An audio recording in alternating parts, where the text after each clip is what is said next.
आज का विषय सूर्य और राहु की युति का मतलब जिससे दुनिया कहती है ग्रहण दोष। आज हम चर्चा करेंगे ग्रहण दोष क्या हमेशा शुभ होता है या अशुभ होता है। और आज हम इस विषय पे चर्चा करेंगे उपायों के सहित। आज आपको उपाय भी इसके बताए जाएंगे कि अगर आपकी कुंडली में कहीं पर भी सूर्य और राहु की युति है तो आप लोग क्या क्या उपाय आसानी से अपना सकते हैं। तो जय मां भुवनेश्वरी, नमस्कार। मैं धनंजय तिवारी और आप सभी का स्वागत करता हूं वैदिक एस्ट्रोलॉजी एंड वास्तु में। आज हम एक ऐसे विषय पे चर्चा करेंगे जिससे बहुत लोग डरे रहते हैं।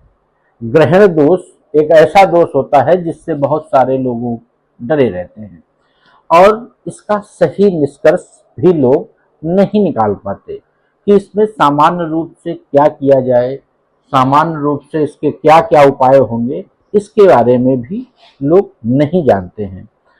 तो आज हम शुरू करते हैं सूर्य और राहु की युति पर। क्या इससे पिता के कैरियर पे प्रभाव पड़ता है? क्या इसमें पिता के मान सम्मान पर प्रभाव पड़ता है? इसके क्या क्या महत्वपूर्ण उपाय हैं? आइए आज हम लोग विस्तार से इस विषय को जानने का प्रयास करें। सूर्य हमें क्या दर्शाता है? सबसे महत्वपूर्ण बात है सूर्य हमें दर्शाता क्या है। तो सूर्य ज्योतिष में हमें दर्शाता है आत्मा, क्योंकि आत्मा का कारक है। आत्मविश्वास, आत्मा के अंदर एक विश्वास पैदा करता है। पिता का कारक है, मान सम्मान का कारक है, सरकारी क्षेत्र का कारक है, नेतृत्व का कारक है, अधिकार का कारक है, अपनी चीजों को जानने का कारक है, प्रतिष्ठा का कारक है। मजबूत सूर्य व्यक्ति को नेतृत्व की क्षमता देता है। व्यक्ति स्पष्ट निर्णय लेने वाला होता है और समाज में उसका मान सम्मान बहुत होता है। यही अगर हम लोग राहु की बात करें तो राहु क्या है? राहु एक छाया ग्रह है। राहु हमें क्या दर्शाता है? राहु छाया से हमें क्या होता है? भ्रम। सबसे मेन चीज भ्रम दर्शाता है। इसके बाद अत्यधिक महत्वाकांक्षाएं। राहु हमेशा ज्यादा से ज्यादा की मांग करता है और ज्यादा महत्वाकांक्षाएं। विदेश का संबंध राहु से होता है। विदेश का कारक राहु होता है। हमारी नाड़ी ज्योतिष में विदेश का कारक होता है। आधुनिक तकनीक, जितनी भी आज के समय पे रिसर्च हो रही है, इन सब के पीछे कारण राहु का है। राहु रिसर्च का क्षेत्र है। राहु सोशल मीडिया का क्षेत्र है। राहु राजनीति का क्षेत्र है, क्योंकि राजनीति में ही बहुत ज्यादा महत्वाकांक्षाएं होती हैं। लोगों को समझाना और बहुत कुछ इसमें देखना पड़ता है, इसलिए राहु राजनीति का क्षेत्र है। राहु असामान्य सोच का सोच है, मतलब इसमें सोच बहुत बढ़ जाती है। सामान्य सोच नहीं रहती, असामान्य सोच हो जाती है। अचानक प्रसिद्धि दिलाने का भी राहु कारक होता है।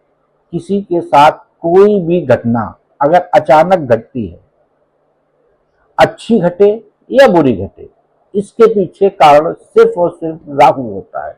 राहु जिस ग्रह के साथ बैठता है, राहु की विशेषता है ये, राहु जिस ग्रह के साथ बैठता है उसके परिणामों को असामान्य रूप से बढ़ा देता है। ये राहु का अपना कारक है। तो अब फिर बात करते हैं हम लोग सूर्य और राहु की। ग्रहण योग क्या है?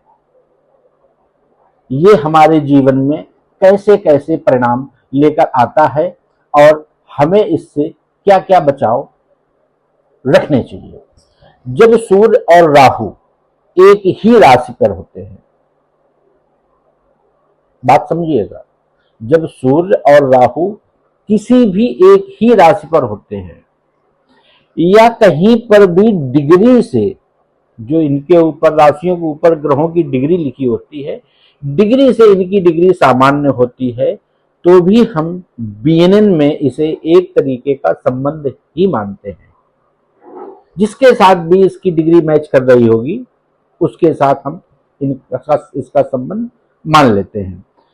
तो इसे ही ग्रहण योग कहा जाता है। जब राहु और सूर्य साथ में बैठते हैं किसी भी राशि में तभी ग्रहण योग का उत्पन्न होता है। इसके संभावित प्रभाव, मुख्य प्रमुख प्रभाव क्या क्या होते हैं? जातक का अपने पिता के साथ मतभेद, क्योंकि उपेक्षाएं ज्यादा होती हैं, पिता से उपेक्षाएं ज्यादा हुई तो मतभेद। आत्मविश्वास में उतार चढ़ाव, क्योंकि सब जगह ज्यादा, हमें सब जहां भी चाहिए हमें ज्यादा चाहिए तो वहां पर भी फ्लक्चुएशन आ जाता है। मान सम्मान पाने में संघर्ष करना पड़ता है। संघर्ष इसी कारण से होता है, राहु की वजह से। राहु कहता है और इतने में क्या होता है, और पहचान बनाने में देरी लगती है। राहु की वजह से अहंकार आ जाता है और भ्रम के कारण हम गलत निर्णय लेते हैं। ये सूर्य और राहु पे कुछ प्रमुख चीजें बन जाती हैं, अहंकार और भ्रम का होना। लेकिन अगर ये कहा जाए कि इन लोगों पर क्या सबके बुरे परिणाम ही पड़ते हैं, ऐसा नहीं है। जितने भी आज के डेट में राजनीति बड़ा करना है, क्योंकि सूर्य सरकार का कारक है और राहु राजनीति का कारक हो गया। ऐसे लोग अगर राजनीति के क्षेत्र में आगे बढ़ते हैं, इनमें और भी ग्रहों के शुभ दृष्टियां हैं तो ये राजनीति में बहुत अच्छा करते हैं। सोशल मीडिया, जो जो इन दोनों के कारक जो हमने पहले बताए, अगर सूर्य और राहु की युति है तो ऐसे जातक राजनीति, मीडिया, डिजिटल प्लेटफॉर्म, विदेशों से, विदेशी कंपनियों से, रिसर्च से, नई तकनीकों से, क्योंकि रिसर्च का क्षेत्र भी राहु के अंतर्गत आता है, इन सब में बहुत सफलता करते हैं। क्योंकि सूर्य जो है हमें प्रमोट का कारक है, सूर्य हमें सम्मान दिलाने का कारक है, राहु बड़ा करने का कारक है। लेकिन कुछ स्थितियों में कुछ बातों का विशेष ध्यान रखना चाहिए। किसी भी ग्रह की युति का परिणाम तभी हमको मिलता है जब उसके आसपास के ग्रह भी हमारे फेवरेबल होंगे। इन कुछ बातों का विशेष ध्यान रखना पड़ता है कि सूर्य किस भाव में है। मैंने पिछले वीडियो में भी इस बात का चर्चा करी थी कि भाव और राशि का विशेष महत्व होता है, क्योंकि ये मंच है। हर भाव पर बैठा सूर्य राहु की युति आपको विदेश नहीं भेजेगा। हर सूर्य राहु का बैठा व्यक्ति राजनीति में नहीं जाएगा। कुछ भाव ऐसे होते हैं जहां पर ये युतियां विशेष फल प्रदान करती हैं, और कुछ भाव ऐसे होते हैं जहां पर ये युतियां हमारे जीवन में कुछ कष्टों को भी लेकर आती हैं। तो हमें यहाँ पर विशेष ध्यान देने की जरूरत है कि सूर्य की शक्ति कैसी है, सूर्य किस पावर के साथ, किस राशि के साथ बैठा है। क्या उस पर कहीं बृहस्पति की दृष्टि पड़ रही है या नहीं पड़ रही है? वर्तमान में कौन सी दशा और कौन सी महादशा चल रही है? हमारे ऊपर किन किन ग्रहों का गोचर विशेष तौर से चल रहा है? इन सब के परिणामों के बाद इसका एक ठोस रिजल्ट निकल कर आता है।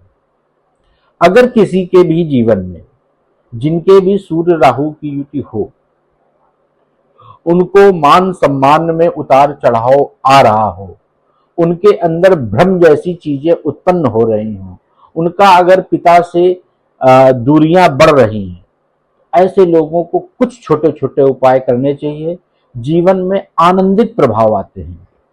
छोटे से उपाय हैं कि प्रतिदिन सूर्य को जल अर्पित करें, क्योंकि हमें यहाँ पिता से अगर प्रेम करना है तो हमें पिता वाले ग्रह को ही पावरफुल करना पड़ेगा। राहु को डाउन, तो हमें सूर्य को ही पूजन करना है। आदित्य हृदय स्त्रोत का प्रतिदिन पाठ करना है, लेकिन आदित्य हृदय स्त्रोत के पाठ से पहले गायत्री मंत्र का विशेष उपयोग करना है। बगैर पढ़े आपका आदित्य हृदय स्त्रोत पूर्ण नहीं माना जाता, इसलिए आदित्य हृदय स्त्रोत के साथ साथ गायत्री मंत्र का भी जप करना अति अनिवार्य है। इसके साथ साथ रविवार को आप एक चीज और मान लें कि आप सत्य और अनुशासन और पिता तथा गुरु का सम्मान करें। आप देखिए, आपके अंदर से भ्रम अपने आप दूर हो जाएगा, आपको मान सम्मान मिलने लगेगा।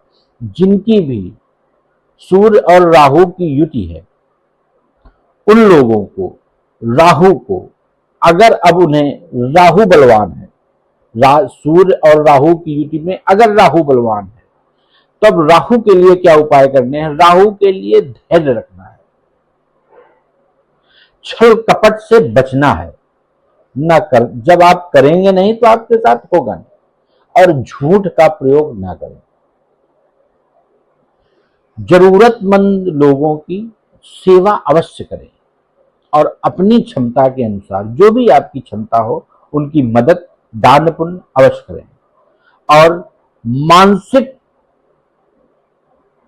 अपने दिमाग पे जोर कम डालें। नियमित ध्यान रखें कि आपको मानसिक तनाव नहीं लेना है।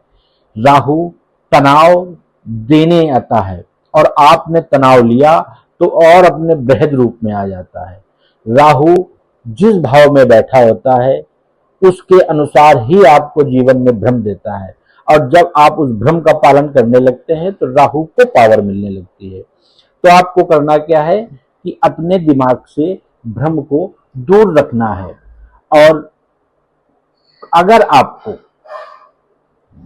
कुछ मंत्र और तांत्रिक उपाय चाहिए, इसके लिए आपको अपनी पूरी कुंडली, डेट ऑफ बर्थ, प्लेस और टाइम आपको कमेंट बॉक्स पे लिखना पड़ेगा, और अपनी समस्या लिखनी पड़ेगी, तब हम आपके सामने उसका उपाय बता पाएंगे। तो दोस्तों, आज सूर्य और ग्रहण के शुभ और अशुभ के बारे में हम लोग चर्चा कर रहे थे। ये हमेशा अशुभ नहीं होते हैं और ये हमेशा शुभ भी नहीं होते हैं। ये संघर्ष देते हैं और असाधारण सफलता भी देते हैं। इसका सही फल पूरी जन्म कुंडली देखने के बाद ही मालूम पड़ता है।